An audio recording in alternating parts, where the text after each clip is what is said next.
Hi, I'm Susan Eiseman Levitin, and I was a very skilled gluten baker, and then I found out I had celiac. And learning to bake with celiac was like learning to read a whole new character set. Because everything you think you know about the chemistry of how baking works, not so much. But in order to understand what you have to change, you have to understand how gluten baking works. So the main things you're looking at are your flours, your leavening, eggs, fat, sugar, and milk, and salt, and what function each one has. We're going to go through those. So what is gluten? Well, the grains that contain gluten actually have two proteins, gliadin and glutenin, which in the presence of liquid combine to make gluten, which is this stretchy protein that makes sheets and walls in your baked goods that create pockets to trap steam or carbon dioxide usually, and make the pockets that are inside your baked goods. So if you have a flour that has a lot of protein, you're going to get really big things and smaller we're going that's what I thought. Yeast can make alcohol and CO2 and build pockets on its own, but the baking soda, baking powder don't make quite enough CO2. So you actually have to create the pockets by beating your eggs and your butter and getting air into the mixture, and then they will increase the size of those pockets. That's the difference between yeast baking and the baking soda baking powder. So, eggs. So the yolk adds moisture and richness. The whites add leavening, but they drive out moisture, so you have to compensate for that. How do they provide leavening?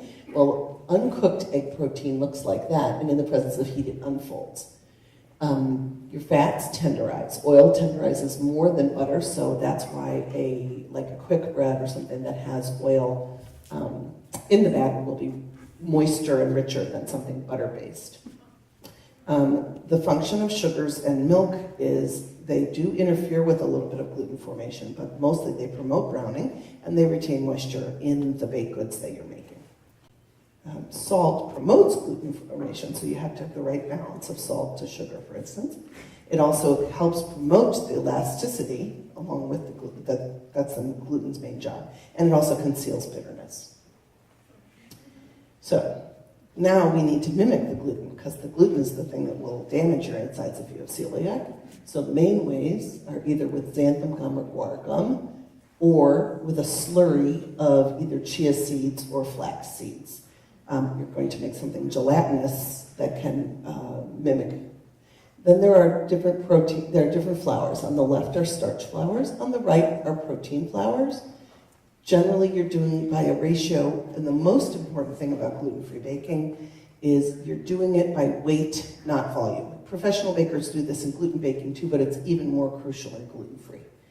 And another thing you can do is increase other sources of protein. So for instance, substitute half a cup of eggs for half a cup of water. Everything should be at room temperature. It makes a much bigger deal in gluten-free baking that things be at room temperature and not cold.